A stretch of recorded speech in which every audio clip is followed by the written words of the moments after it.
Brought to you by Colgeron All-in-One, जो मिटाए सर्दी, सर दर्द, बदन दर्द, खांसी जैसे 10 लक्षण। नमस्ते, सिद्धांत नाम है मेरा और मेरे साथ फ्रेम में धीरज है हमारे साथी।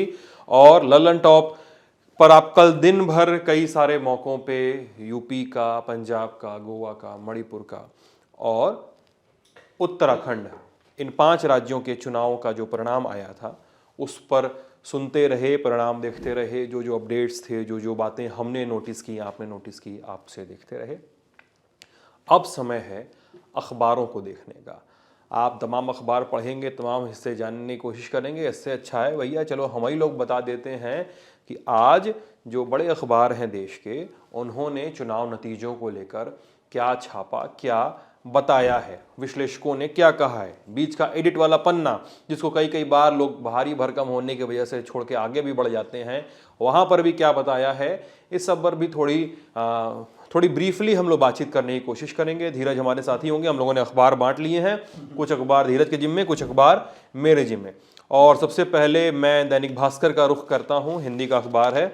और पहले पेज पे इन्होंने हेडिंग लगाई है महाराज योगी। कल का जो एक शाम का जो वक्फा था जिसमें योगी आदित्यनाथ, केशव प्रसाद मौर्य, स्वतंत्र देव सिंह, सतीश महाना, लक्ष्मीकांत वाजपेयी, दिनेश शर्मा, ये लोग होली खेलते और अपने कार्यकर्ताओं का अभिवादन करते लखनऊ हेडक्वार्टर पे दिखे थे। उसकी तस्वीर है, ये आप देख सकते हैं। और लिखा है महाराज योगी, महा के बाद एक हाइफन है। और पंजाब के बारे में उन्होंने एक सब हेड दिया है कि पंजाब आपकी झाड़ू ऐसी चली कि कांग्रेस के 17 में से 10 मंत्री हार गए। ठीक है, मंत्रियों का हारना जो है, यूपी में भी हमने कई सारे मंत्रियों को हारते हुए देखा है। तो मंत्रियों का जो हारना है उसको लेकर थोड़ा सा जनता के मन में ये भी रहता है कि मंत्री हार गया। कितना भी बड़ा नेता कैंपेन करने आया लेकिन मंत्री हारता है तो आपको अपनी पब्लिक पॉलिसीज को, पब्लिक पॉलिसी की इंप्लीमेंट करने वाले को, पॉलिसी मेकर्स को, इस पूरे सिस्टम को फिर से नेताओं को, नीति निर्माताओं को देखना चाहिए। अगर आपके नेता चुनकर नहीं आ रहे, मंत्री चुनकर नहीं आ रहे, जाहिर सी बात है, ये सवाल उठता है कि आखिर आप 5 साल सत्ता में रहे और आप मंत्री बने और फिर जाकर के आपने क्या ग्राउंड पे किया। और एक तरीके से मुझे ये लगता है सिद्धांत कि जब मंत्री या कोई बड़ा ऐसा नेता हारता है तो एक तरीके से लोकतंत्र में जो हम बात करते हैं कि 5 साल बाद हर किसी का टाइम आता है और आप भले ही मंत्री हो, मुख्यमंत्री, जैसे हमने पंजाब में देखा कि 3 पूर्व मुख्यमंत्री वहां पे हार गए जी। तो ये है कि जनता जो है वो सर्वोपरि है, वो जनार्दन है। और वो जब आप ग्राउंड पे 5 साल बाद चुनाव पे जाएंगे तो जाहिर सी बात है जब आप 5 साल सत्ता में रहें तो अच्छे काम करें ताकि जब आप लौटे तो आपको दोबारा चुने जाने की संभावना बनी है। या आपको अपना चुनाव जीतने के लिए किसी बिग फेस की जरूरत ना हो, आपके काम खुद अपनी बात करते हो। और दैनिक भास्कर ने नतीजों का कल पर असर, जो आने वाला कल है उसका असर भी क्या है। 11 राज्यों व लोकसभा चुनाव में भाजपा की दावेदारी भारी है।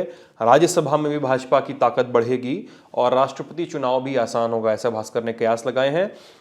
इसके अलावा भास्कर ने सियासी कुंडली लिखी है, मतलब किस किस साल में किनके साथ क्या हुआ, क्या देखा गया। तो सत्ता पक्ष जो और मजबूत हुआ वहां पे नरेंद्र मोदी और योगी आदित्यनाथ हैं। विपक्ष जो अब बेहद कमजोर है उसमें राहुल गांधी और प्रियंका गांधी की तस्वीर है। नए गठजोड़ जो पकड़ बना रहे, ये ज़्यादा इंटरेस्टिंग है क्योंकि भाई बीजेपी जीत तो गई है और राहुल गांधी, प्रियंका गांधी को अब गर्दिश में है उनके तारे। लेकिन जो नया एक विपक्ष तैयार हो रहा है भाजपा के अगेंस्ट में, वो सपा और तृणमूल कांग्रेस। इन्होंने ममता बनर्जी और अखिलेश यादव की फोटो लगाई है और लिखा है, किनारे उसके बगल में लिखा है कि कैप्टन का करियर खत्म, बादल भी अंधेरे में। हम इसके एडिट पेज की ओर रुख करते हैं। एडिट पेज पे 2-3 विश्लेषकों ने इस चुनाव को अपने नज़रिए से देखने की कोशिश की है। कावेरी बामजई हैं जो पत्रकार हैं और लेखिका हैं, उन्होंने भाजपा की बड़ी जीत लेकिन आपकी आम आदमी पार्टी की जो नई उम्मीद है पंजाब में, उसको थोड़ा सा चिन्हित किया है। अभय दुबे कमेंटेटर हैं और दिल्ली विश्वविद्यालय में प्रोफेसर रहे हैं, CSDS के फेलो भी रहे हैं। ये कारगर रही योगी की सोशल इंजीनियरिंग। जो कई नेता ये कह रहे हैं कि जो मायावती के जो वोट बैंक था, बसपा का जो वोट बैंक हुआ करता था, उसमें इनरोड्स बनाई है भाजपा ने, तब भी इतने बड़े गेन के बावजूद भी बीजेपी एक अच्छा स्वीप कर ले गई है। बिल्कुल। मैं एक पॉइंट में जरा यहाँ पे रेस करना चाहूंगा कि बसपा को इस बार जितनी वोट मिला है, करीब 13% के करीब, वो 13% ही जाटो इस यूपी में है। तो एक तरीके से ये जो ये इन्होंने लिखा है कि योगी की सोशल इंजीनियरिंग कामयाब रही, तो जाहिर सी बात है कि दलित वोट बैंक में अब शायद सिर्फ जाटो ही मायावती की तरफ जा रहे हैं और ज्यादातर दलितों का भी वोट जो है वो भाजपा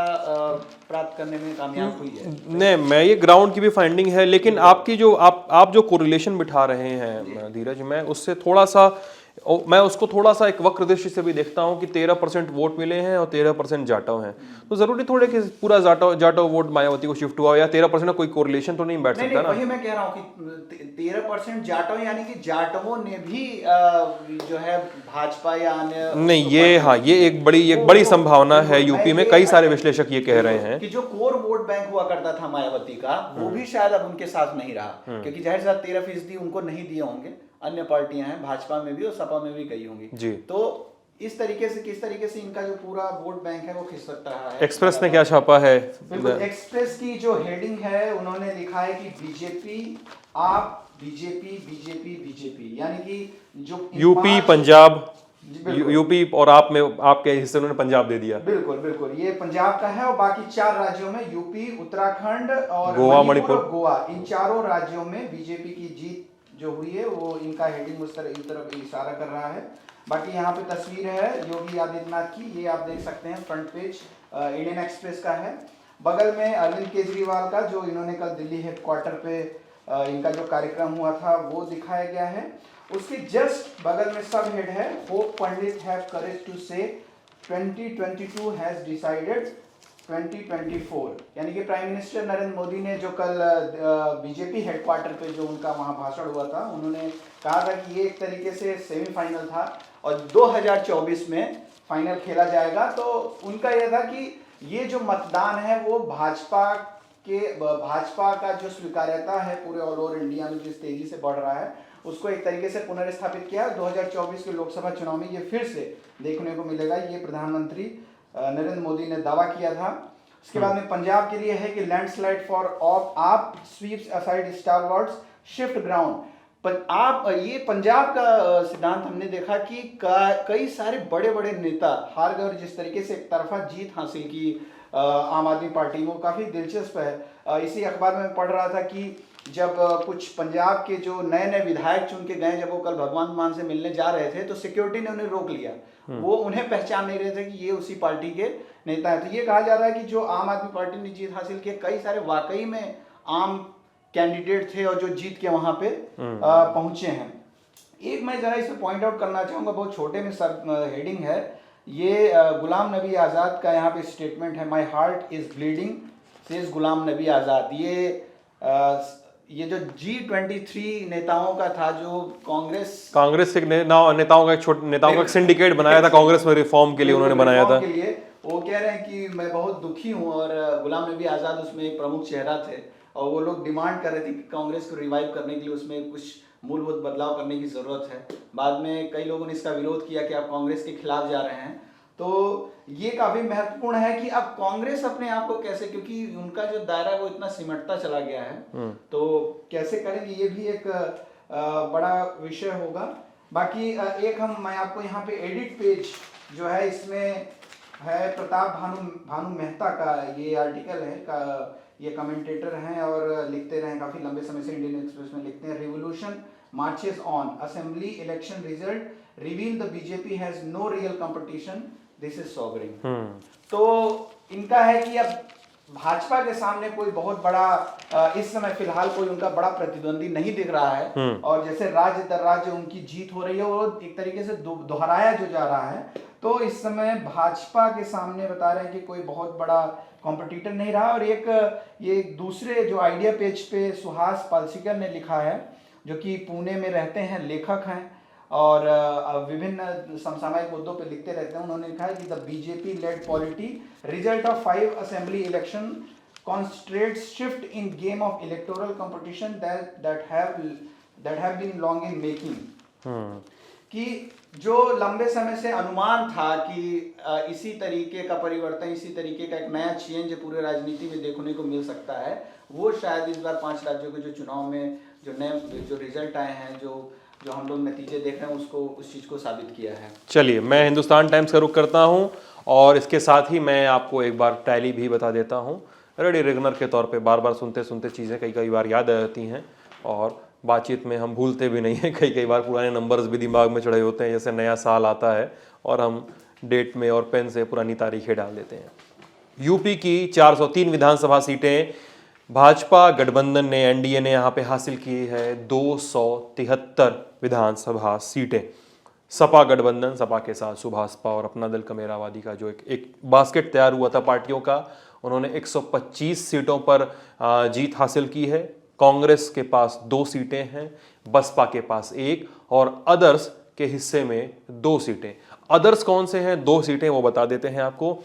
एक है प्रतापगढ़ में कुंडा की सीट, जिसपे रघुराज प्रताप सिंह और राजा भैया ने जीत दर्ज की है। उसके अलावा है बाबागंज की सीट, प्रतापगढ़ की ही है, विनोद सरोज, राजा भैया की पार्टी से कैंडिडेट है वो, जनसत्ता दल लोकतांत्रिक उनकी पार्टी का नाम है।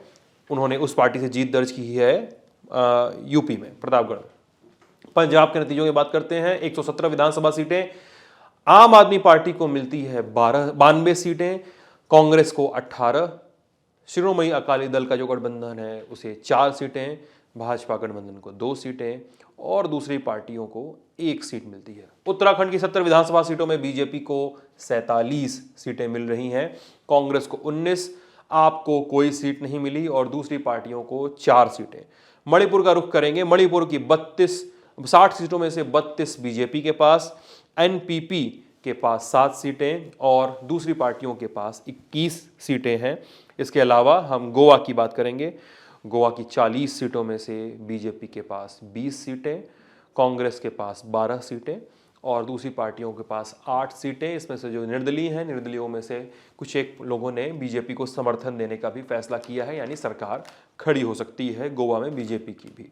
प्रमोद सावंत ने कल कहा भी था कि वो जाएंगे, सीएम का मुख्य सरकार बनने का दावा लेकर जाएंगे। सीएम कौन होगा वो अभी देखने की बात होती है। अब हिंदुस्तान टाइम्स में हम हेडलाइंस का जिक्र करें तो सैफरन होली इन हार्टलैंड, ये लिखा है, बड़ी हेडलाइन है। आप rising in Punjab wipes out all commerce. ये पंजाब और यूपी को लेकर उनका जो जनादेश आया है उसको लेकर उन्होंने जो हेडलाइन लिखी है। लेकिन इसके बाद हिंदुस्तान टाइम्स भी पढ़िएगा, अगर आपके पास समय हो, ना पढ़ पाएँ तो हम थोड़ा बता देते हैं। अगले 5-7 पेज में हिंदुस्तान टाइम्स में फैक्टर टू फैक्टर एनालिसिस किया है। What song the vote in, UP के फैक्टर, पंजाब के फैक्टर, उत्तराखंड, गोवा, मणिपुर, सबके फैक्टर्स उन्होंने गिनाए हैं जहां से वोट टर्न इन हुए। इसके अलावा Modi, Shah and new grammar of elections, इसके अलावा की विनर्स का चेहरा उन्होंने एक जगह दिया है। इसके अलावा की लूजर्स का भी चेहरा दिया है। यूपी में की विनर्स जो बढ़िया जीत दर्ज करने वाले लोग हैं, योगी आदित्यनाथ, अखिलेश यादव, ओम प्रकाश राजभर, सिद्धार्थनाथ सिंह, भगवंत मान, एन बीरेन सिंह, प्रमोद सावंत और मिशेल लोबो। की लूजर्स में पहला चेहरा है यूपी के उप मुख्यमंत्री और भाजपा के वरिष्ठ नेता, सिराथू विधानसभा सीट से लड़ रहे प्रसाद मौर्य का। वो पल्लवी पटेल से चुनाव हार गए। स्वामी प्रसाद मौर्य बीजेपी से सपा में गए थे, फाजिल नगर से लड़ रहे थे, हार गए। चरणजीत सिंह चन्नी दोनों सीटों से हार गए। अमरिंदर सिंह अपनी सीट से हार गए। नवजोत सिंह सिद्धू हार गए। प्रकाश सिंह बादल हार गए। हरीश रावत हार गए और उत्तराखंड के sitting chief minister Pushkar Singh Dhami भी हार गए। इसके अलावा आगे के पेजों पे भी वर्डिक्ट का मतलब क्या है तमाम बड़े नेताओं के लिए, नरेंद्र मोदी के लिए, योगी के लिए, अखिलेश के लिए, अरविंद केजरीवाल के लिए, मायावती के लिए और राहुल गांधी के लिए इस वर्डिक्ट के मतलब क्या है। उन्होंने वहाँ पर एक कॉलम की खबर छापी है और उसके अलावा ये भी कहा है कि एक्सपर्ट्स के, मोदी जी को कोट किया है, नरेंद्र मोदी को, कि एक्सपर्ट्स विल से 2022 है सील्ड 2024 रिजल्ट। ये बात जो कल नरेंद्र मोदी दिल्ली के पार्टी हेडक्वार्टर पे अपने कार्यकर्ताओं को संबोधित करते हुए कह रहे थे। इसके अलावा अंदर आने पे Muzaffarnagar riots, accused fall short, 3 BJP MLAs lose election, Suresh Rana और संगीत सोम का चुनाव जो है, जिसके बारे में कल चर्चा थी। जो संगीत सोम थे, 2 बार के एमएलए सरथना कॉन्स्टिट्यूएंसी से, समाजवादी पार्टी कैंडिडेट अनिल प्रधान से 18,000 वोट से हार गए। तो इसका भी जिक्र है। इसके अलावा हम काफ़ी बड़ा है और इसके अलावा इसलिए थोड़ा सा स्किप करते हुए, समय की कमी को देखते हुए हम एडिट पेज पे जाएंगे। जहां पे नलिन मेहता ने, जो the new BJP Modi and making of new world's largest political party का उन्होंने एक ओपिनियन लिखा है, कहा है कि BJP has changed the old rule of politics. अगर आपको ध्यान हो, कल हमारा ललन टॉप का लाइव देख रहे थे आप, तो कल शाम के लाइव में मैं और सौरभ द्विवेदी इसी बारे में बात कर रहे थे कि बीजेपी ने कैसे अपना पॉलिटिकल चेंज जो लाया है वो कैसे दूसरी पार्टियों के लिए एक चैलेंज है, जनादेश के रूप में वो कैसे रिफ्लेक्ट होता है पार्टी की जो वर्किंग है, पार्टी के जो सिद्धांत हैं, पार्टी की जो काम करने का तरीका है। आप पार्टी सहमत ना हो वो अलग बात है, लेकिन ये कैसे दूसरी पार्टियों से वोट शेयर पुल करता है, जो अभी धीरज भी बोल रहे थे कि मायावती का वोट बैंक जैसे बीजेपी ने पुल किया है। इसके अलावा राहुल वर्मा ने लिखा है कि जो CPR के सेंटर फॉर पॉलिसी रिसर्च के फेलो हैं कि what the states verdict say about Indian politics. लेकिन इतना तो बता सकता हूं कि जो शिफ्ट आया है सीन में, जो हम तमाम मुद्दों के बाद भी, तमाम मुद्दे होने के बावजूद कि रोज़गार के मुद्दे हैं और महंगाई का मुद्दा है, तमाम इरेगुलरिटीज़ का मुद्दा है, लेकिन उसके बाद भी लॉ एंड ऑर्डर और इसके साथ ही लोगों को, गरीबों को राशन दिया जाना, इन तमाम मसलों पे बीजेपी किस तरह से बैटिंग करती है, इसकी भी बातचीत उन्होंने इस कॉलम में की है। आगे चलते हैं, अगले अखबार पे अमर उजाला है आपके पास, धीरज। शुरू करते हैं सिद्धांत। अमर उजाला ने जो है अपने पहले पेज पे एक होली का वो सेंस दिया है। होली ये तो वही तस्वीर है जिसका मैं जिक्र कर रहा था। यहाँ अभी कुछ देर पहले सिद्धांत इस तस्वीर का जिक्र कर रहे थे, जब कल योगी आदित्यनाथ और उनके तमाम बड़े नेता एक साथ आकर के एक मंच पे उन्होंने जनता का अभिवादन किया और इस जीत के लिए बधाई दी थी। केसरिया होली पहली हेडलाइन है अमर उजाला की, और इसमें लिखा है कि भाजपा की प्रचंड जीत, यूपी समेत 4 राज्यों में डबल इंजन की सरकार बरकरार।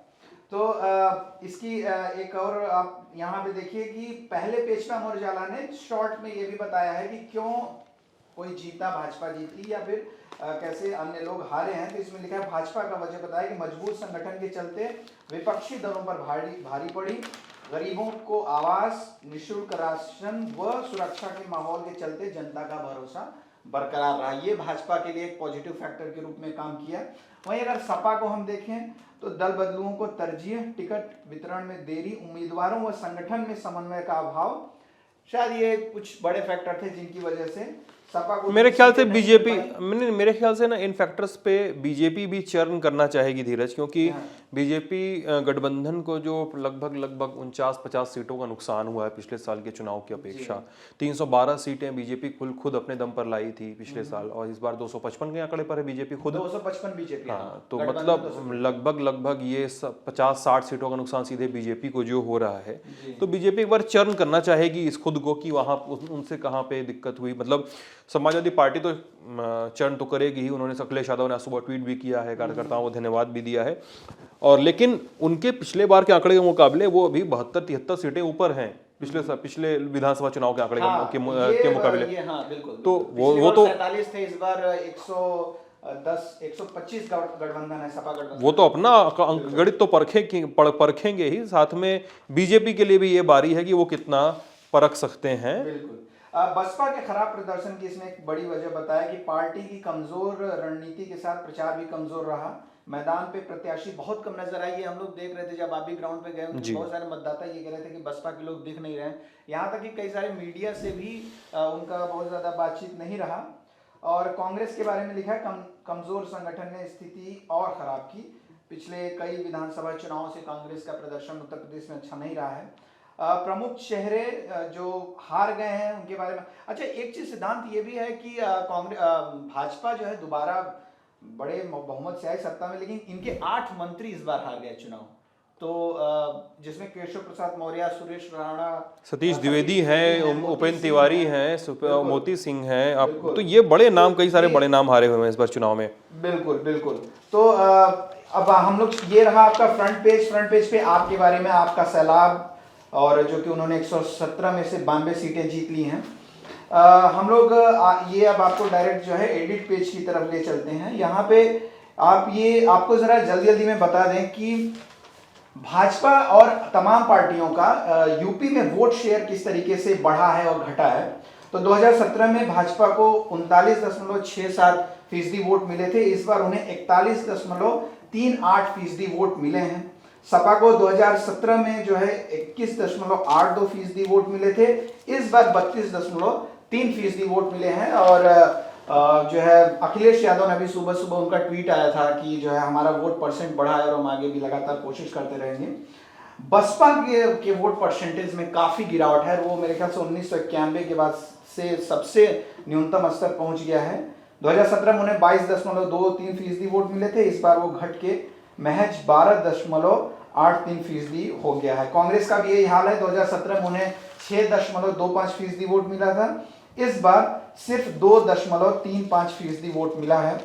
और 4 राज्यों में भाजपा दोबारा से सरकार में, उत्तराखंड में भी भाजपा का प्रदर्शन काफी अच्छा रहा। 2017 में उन्हें 46.5% वोट था। इस बार वो 44% वोट अपना बरकरार रखा उन्होंने। कांग्रेस को पिछली बार 37.91% वोट मिले थे और इस बार वो लोग 17 सीटें जीत पाए हैं। तो आप ये देखेंगे कि एडिट पेज पे जो है नीरजा चौधरी, जो कि वरिष्ठ राजनीतिक विश्लेषक है, उन्होंने लिखा है कि नए सितारे के रूप में उभरी योगी। इस जीत के बाद में 2 बातें हो रही हैं कि योगी के जो यूपी में विरोधी थे, जो पार्टी के भीतर थे, वो अब एक तरीके से साइडलाइन हो गए हैं। हो सकता है उतना उनकी वो उतनी भागीदारी न निभा पाए। और योगी को एक तरीके से नंबर 2 के रूप में देखा जा रहा है देश के स्तर पे, कि राष्ट्रीय स्तर पे भी इनकी भूमिका महत्वपूर्ण हो सकती है आने वाले दिनों में। और जो एक मेन एडिटोरियल है ये यशवंत व्यास ने लिखा है। इसकी हेडिंग यहाँ दी गई है, प्रतिपक्ष की सेल्फी, विपक्ष आखिर क्यों अपने भ्रम के पर्दे में अपनी ही बनाई तस्वीर देखकर रिश्ता रहता है और हर एक हार पर एक नई कहानी गढ़कर खुद को बहला लेना चाहता है। ये सिद्धांत हम लोग देखते हैं कि सोशल मीडिया को लेके ये कहा जाता है कि जो है ज्यादातर का ये जमीन पे नहीं दिख रहा है विपक्ष की भूमिका, और सोशल मीडिया में ही ज्यादा एक्टिव हैं जी। या ऐसा भी कहा जाता है कि 4 साल लोग शांत रहते हैं और आखिरी के 1 दिनों में फेसबुक जनादेश को साधना चाहते हैं, कोशिश की जाती है और नतीजा यही निकलता है कि फिर एक और हार का सामना करना पड़ रहा है विपक्ष को। चलिए एनबीटी का रुख करते हैं। नवारा टाइम्स हेडिंग है, फूल झाड़ू ने किया कमाल, दिल्ली मॉडल ने आपको पंजाब में दिलाया पूरा हक। ये एनबीटी की हेडलाइन है। क्या दिखा पा रहे हो मन इसको? बढ़िया। तो हमारे कैमरामैन ने मन ने कह दिया है मतलब दिखा पा रहे हैं। और इसके अलावा 2024 इलेक्शन की रेस, उसको लेकर उन्होंने एक आकलन पेश किया है। फिर से वही कि 3-4 पेज में इलेक्शन का विश्लेषण है, कई सारे फैक्टर्स, कई सारी छोटी बड़ी खबरें, यूपी, पंजाब, गोवा, मणिपुर, उत्तराखंड के बड़ी बड़ी सीटों, बड़ी बड़े नेताओं का जीतना और हारना, ये बात बार बार आ रही है। बीजेपी को एनसीआर में सबसे बड़ी जीत, अंदर के पेज का सब हेड है जी। ये बात भी सही है कि बीजेपी को दिल्ली एनसीआर के ही क्षेत्र में सबसे बड़ी जीत दर्ज करने को मिली है। गाजियाबाद की जो साहिबाबाद विधानसभा है, वहां पे सुनील शर्मा जो हैं वो 2 लाख से ज्यादा, 2,14,000 वोट के डिफरेंस से जीते हैं। पाया तो और ज्यादा है उन्होंने, लेकिन जो वोट डिफरेंस है वो 2,14,000 का है और रिकॉर्ड भी बना दिया है। हाँ, वो नेशनल रिकॉर्ड है। और इसी चुनाव में 2 रिकॉर्ड टूटे। पंकज सिंह ने पहले तोड़ा, नोएडा से राजनाथ सिंह के बेटे पंकज सिंह ने रिकॉर्ड तोड़ा 1,81,000 वोट का डिफरेंस से जीत दर्ज करके। और फिर साहिबाबाद से इन्होंने सुनील शर्मा ने अमरपाल शर्मा को हराया था सपा के 2,14,000 वोट का। इसके अलावा अंदर के पेज पे चलें तो एडिट पेज पे देखते हैं क्या कुछ लिखा गया है। अवधेश कुमार हैं, उन्होंने मोदी योगी ने यूपी में कैसे रचा इतिहास, इसको लेकर इनकी एक एनालिसिस है। रमेश तिवारी का कॉलम है और इन सब चीज़ों पर कुछ किस्से हैं, पॉलिटिकल के किस्से हैं, कुछ कमेंट्स हैं, कुछ रीडर्स के मेल हैं, तमाम चीज़ें हैं इसके आसपास। और मैं हिंदुस्तान हिंदी अखबार का रुख करूँगा। कल नरेंद्र मोदी जब शाम को जेपी नड्डा के साथ और अमित शाह, राजनाथ सिंह, नितिन गडकरी के साथ मंच पर बैठे हुए थे दिल्ली के भाजपा हेडक्वार्टर में, और संबोधन दिया उन्होंने, कार्यकर्ताओं को संबोधित किया। उसके बाद उसके ठीक पहले उन्हें माल्यार्पण किया गया। उस माल्यार्पण की तस्वीर हिंदुस्तान अखबार ने अपने फ्रंट पेज पे छापी है। हेडिंग है, मोदी मैजिक बरकरार। उसके बाद उनके हिंदुस्तान के संपादक जो शशि शेखर, उनकी त्वरित टिप्पणी है नीचे इस पूरे इलेक्शन रिजल्ट को लेकर और इस बात की टेक के साथ कि तमाम राजनीतिक पार्टियों को इस चुनावी नतीजों से सीख क्या लेने की ज़रूरत है। साथ में है विजय त्रिवेदी, वरिष्ठ पत्रकार, उनका कॉलम है अंदर, और CSDS के प्रोफेसर और पूर्व निदेशक प्रोफेसर संजय कुमार का एक कॉलम हिंदुस्तान अखबार ने दिया है। हिंदू बिल्कुल, हिंदू का मैं जल्दी में जिक्र कर दूं। मेन वही बातें हैं फ्रंट पेज पे। इनकी हेडलाइन काफी सोबर है, आप चाहें तो इसको पढ़ सकते हैं, लेकिन जो मैं पॉइंट आउट करना चाह रहा हूं सोबर है हेडलाइन। वाह, हेडलाइन सोबर है। तो हिंदू को लेके हिंदू थोड़ा सा उसमें रहता है ना, वो एक वो यूपीएससी वाले बच्चों की पसंद, और हाँ उस वाला, हाँ ध्यान में रखते हुए हिंदू का अगर आप डेटा में इंटरेस्टेड होंगे और विस्तार से अगर एनालिसिस पढ़ना चाह रहे होंगे, तो आप हिंदू का ये पेज आप देख सकते हैं। इसमें विस्तृत जो है डेटा एनालिसिस है कि किस पार्टी को कितना वोट शेयर, कितना बढ़ा, कितना घटा, जातिवार कितना घटा बढ़ा, रीजन वाइज कितना घटा बढ़ा, किसका कहाँ किसे जीत मिली, कहाँ किसे हार मिली। एक अच्छा एनालिसिस इन्होंने किया है, बहुत बड़ा है, ये बताना आसान नहीं है जरूर। इसको ये एक एनालिसिस उन्होंने दिया है कि जो बाइपोलर इलेक्शन था उसमें बीजेपी का गेन कैसा था, उसको लेकर उन्होंने रीजन वाइज ब्रेक डाउन किया। अगर आप बंगाल चुनाव के समय हमारा बंगाल केरल के चुनाव जब हो रहे थे, तो हमने कार्तिकेय हमारे एक साथी हैं, उनके साथ रीजन वाइज इलेक्शन को देखा था। कार्तिकेय डेटा को चर्न करते हैं, तो यूएस में रहते हैं वो, तो उन्होंने रीजन वाइज की कहाँ पे क्या हुआ उन्होंने बहुत अच्छे से समझाया था। तो वो भी आप देख सकते हैं। कार्तिकेय से हम इन चीजों पर भी बातचीत करेंगे। और आप 5 राज्यों का, जैसे कि अगर आपकी दिलचस्पी है रुहेलखंड में जैसे 52 सीटें थी, वहां पे क्या हुआ, नॉर्थ ईस्ट रीजन में 61 सीट, बुंदेलखंड में 19। उसके बाद इन्होंने शुगर केन बेल्ट, गन्ना बेल्ट, जब चुनाव में पश्चिमी में गन्ना बेल्ट काफी बातचीत होती है, वहां पे क्या स्थिति रही। उसके अंदर पोटैटो बेल्ट, आलू का उत्पादन जिन क्षेत्रों में ज्यादा होता है, जिसके लिए चर्चित है, तो वो सारा कुछ तो काफी अच्छे से इन्होंने दिया है, आप इसको पढ़ सकते हैं। अगले भी पेजेस पे जो है इसी तरीके से यूपी जैसा पंजाब, गोवा, मणिपुर, सबका एक रीजन वाइज अच्छा एनालिसिस है। और इनको फिर आगे है कि who will lead opposition race in 2024। ये एक सिद्धांत बड़ा विषय अभी मतलब चल रहा है कि क्या कांग्रेस की जगह जो अभी तक एक नेशनल लेवल पे अपोजिशन पार्टी की बनी थी, क्या रीजनल पार्टी बात हो रही है कि आम आदमी पार्टी, तृणमूल कांग्रेस और तमाम ये मिल करके एक नया अपोजिशन खड़ा कर सकते हैं। आम आदमी पार्टी ही नहीं, यूपी में भी आप देखिए अपना दल सोनेलाल जो गुट है जी, उनके पास 11-12 सीटें हैं इस बार। तो यूपी की तीसरी सबसे बड़ी पार्टी बन के उभरी। अगर विधायकों के संदर्भ में बात कीजिए तो यूपी में सबसे ज्यादा, सपा के पास सबसे ज्यादा विधायक आम आदमी पार्टी सोनेलाल के पास है। तो मतलब छोटी पार्टियों का एक जो प्रस्फुटन हो रहा है सिनारियो में, वो काबिले गौर है। जो रीजनल पार्टियां थी, आम आदमी पार्टी दिल्ली में जो ये फारक्राई थी कि हमारे पास पावर नहीं है, ये है नहीं है, वो नहीं है, उस फारक्राई से वो एक फुल फ्लेजेड स्टेट होल्ड करने जा रहे हैं। और अब वो जीएसटी काउंसिल में बैठेंगे, अब उनकी अपनी से होगी, उनका अपना बजट होगा और सब कुछ होगा वहां पे। सबसे बढ़िया पहली बार उनके पास पुलिस होगी, जो एक बड़ा मुद्दा। दिल्ली में हमेशा कोई भी मैटर होता है तो लड़ाई होने लगती है कि हमारे पास पुलिस नहीं है, पावर नहीं है, इस तरह की से कि हमारे अंदर में पुलिस दीजिए।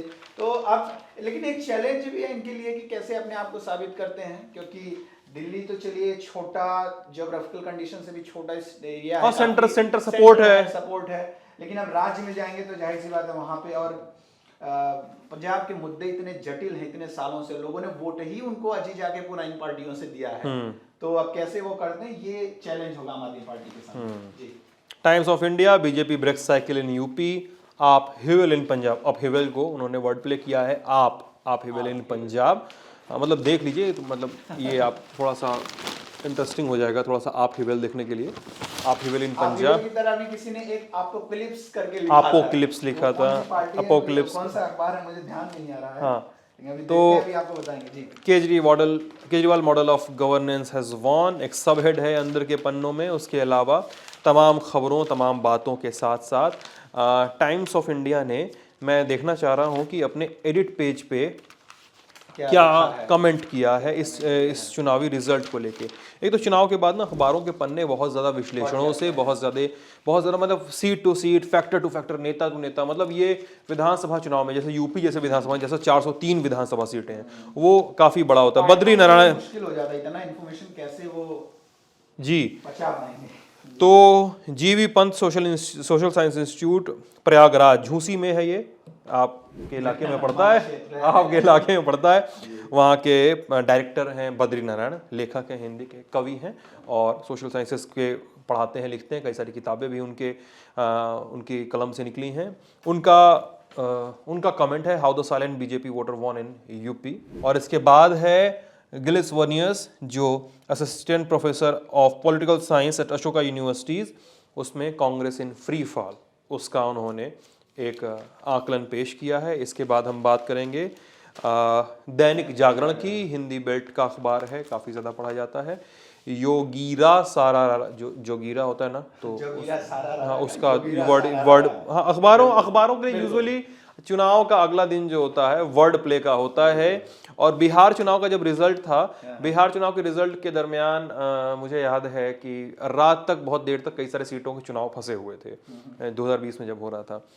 तो अखबार में पता नहीं आपने कितना काम किया मुझे नहीं पता, लेकिन अखबार में ये होता है, मैंने भी अखबार में मतलब डेस्क पे तो नहीं मैं रिपोर्टिंग की है, लेकिन अखबारों में ये होता है कि पेज बना लिया जाता है, ठीक है।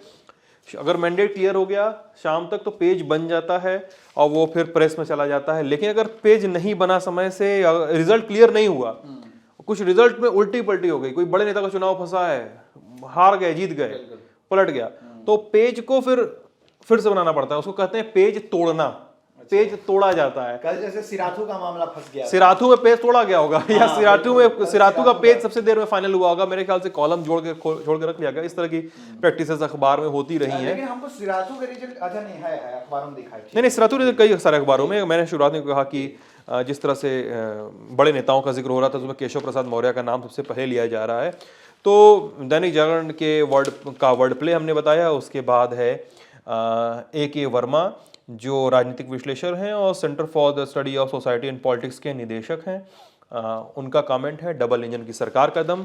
और उसके बाद है राजनीतिक विश्लेषक अवधेश कुमार का एक कॉलम, और 2-3 चीज़ें इसके साथ छापी गई हैं। और मेरे पास आखिरी अखबार कोई नहीं है, अब आपके ही सब आप ही हैं गुरु। करते हैं, ये ट्रिब्यून है मेरे हाथ में इस समय, पंजाब का जो है बड़ा अखबार है। इन्होंने पहली इनकी हेडलाइन है केजरीवाल्स इनकलाब।